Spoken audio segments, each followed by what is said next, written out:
they call them the accoutrements that the Bible, candle, incense, and chalice of water represented. So these were the elements that gave Carla inspiration, as Ra said, of the paradise which she sought.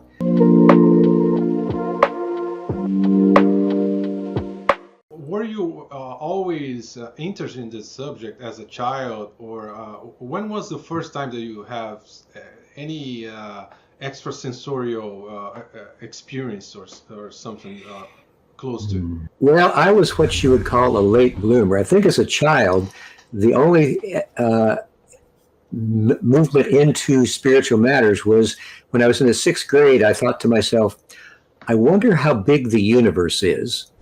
And then after that, what comes? What's after the end of the universe? So other than that, as a kid, I was an athlete, and I loved going out for all the sports, and I was a pretty good student. So it was probably in the last years of college when I became a hippie and joined the hippie revolution and began to look into other ways of perceiving the reality around me. I took other courses. I came back and I didn't want to go ahead and continue with my business and economics degrees. I came back and took all sociology and tried to understand more about how I could be of service to others.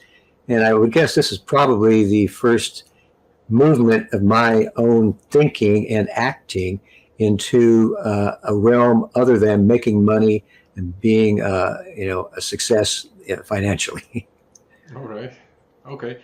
Coming back to the first session that you were just talking about with Don and Carla, was that the first time that you had contact with Ra? Yes. Don and Carla had been involved with channeling extraterrestrial entities since 1961, 20 years before that.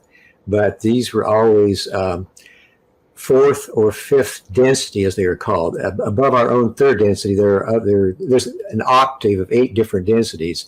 And we are now in that third density where we have a mind, a body, and a spirit. And we're trying to make a choice as to how we want to go forward into the fourth density of love and understanding. And so the contacts they had before the Ra contact were conscious channeling of fourth densities, planetary minds. This first was Hatonn. And then after a few years of channeling the fourth density, they were contacted by a planetary mind of the fifth density called Latwi. And after a few years of doing that, then I joined them. And the Ra contact was supposedly with sixth density entities. They were a planetary mind as well of 6.5 million souls that had made the choice back in their own third density on Venus to be of service to others, and had been able to go through the fourth, the fifth, and then the sixth density with that choice of service to others. And then they left the planet Venus as a group, and all 6.5 million moved into what we see as the sun, and began to serve the Creator from that level as actually helping to create some of what we call the rays of the sun that are made out of love and light.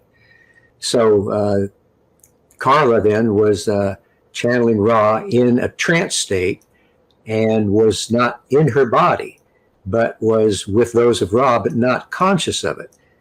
For her, the Ra contact was simply going to sleep and then waking up. And in between those two times, Ra would have answered Don's questions, whichever ones he asked, as long as they didn't infringe on our free will and make choices for us that we should be making ourselves. That's a very tricky thing to do. Truly. We always tend to ask something that is related to our choices, right? I think it's in our nature, right? So how were the questions made? You guys got together and then talk about, since the first time that you had contact, I think it was not intended to be Ra. Right. Yeah. On Sunday evenings, they had public meditations where people could come and listen to Confederation philosophy. The Confederation of Planets in the Service of the Infinite Creator was the source of all the contacts that we ever had. So these were for anybody who wanted to come. If you wanted to learn to channel yourself, then you could come to a Wednesday midweek meditation, which we call intensive meditations. And there you could learn to channel. And that was what was happening when Ra first made contact with our group. Don and Carla were there with a young man who wanted to learn how to channel. And it just so happened I was out shopping for groceries. I wasn't there for the first session. In fact, I walked in and interrupted the first session because they were held in the living room and the door from the outside came through the living room. And so I walked in, and in that first session there's a place where Ra says, we must pause and deepen the instrument's concentration or something like that. And that was me walking through the door, interrupting the first session. So yeah, it wasn't anticipated that Ra was going to speak. But once Ra did, Don was very excited because he said to me afterwards, could you transcribe this session right away? This is what we've been waiting 19 years for. And so once I started transcribing the session, I saw what he was talking about. It was a much different level of communication and concepts that were being discussed. Yes, it is very deep. From this very first session, was this because the sessions they got this very specific setup, right? Carla Right. should be in the specific position with some. Could you please explain that? And also in this first session, I don't think you had this exactly the way it was afterwards, right? Right.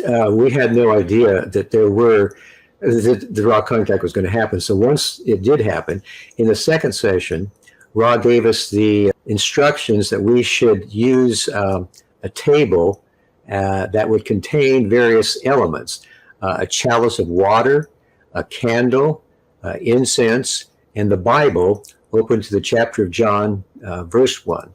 And the reason that Ra suggested this was that Carla was an Episcopalian.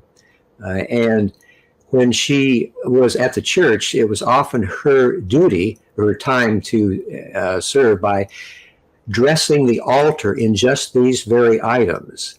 So Ra was taking every step possible to make Carla comfortable and inspired by they call them the accoutrements that the Bible, candle, incense, and chalice of water represented.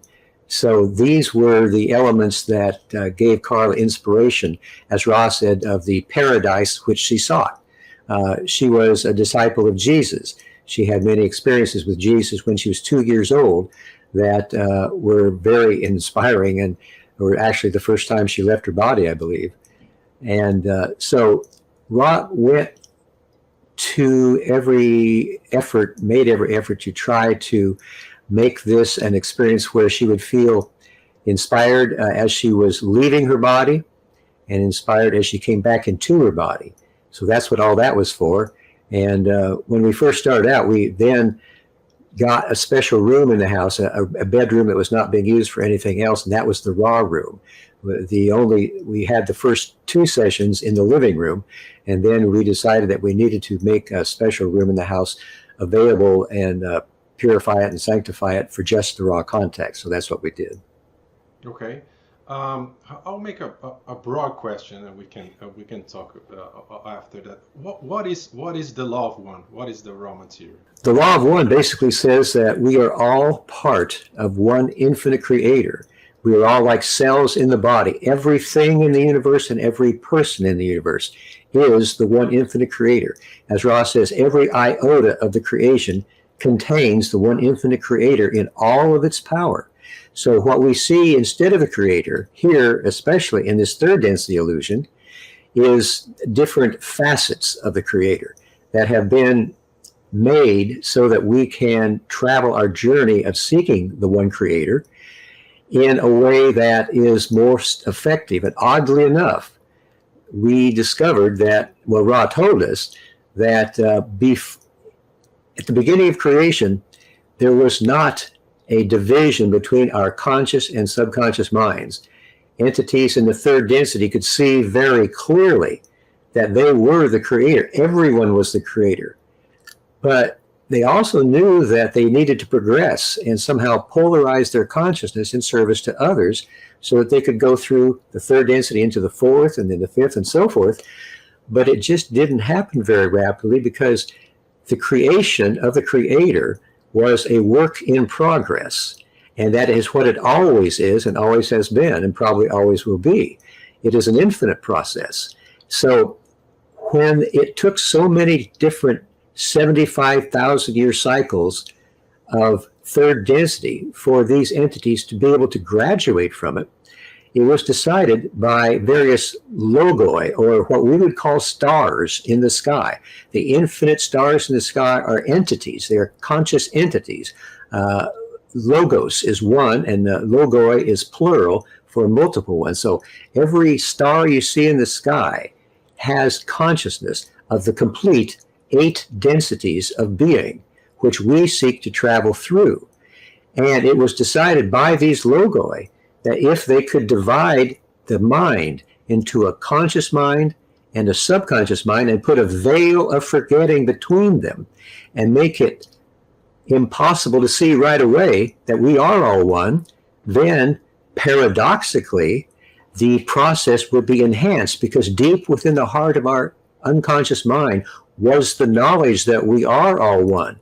And if we became spiritual seekers, then this knowledge would become more and more available to us. We could not prove it, but if we acted out of faith and used our will to seek the one Creator, that more and more of the factual nature of unity of creation would be made clear to us. So that's what we deal with here in this third density. We cannot see that everything around us is part of the Creator and that we are all part of the Creator. And by not being able to see it, but feel it, then we are able to polarize our consciousness by using what we call meditation or contemplation or prayer or service to others, all these things that we do to become a portion of the Creator again. So that's why it isn't obvious, because by it not being obvious, then it makes us work. And that work is like polarizing our consciousness.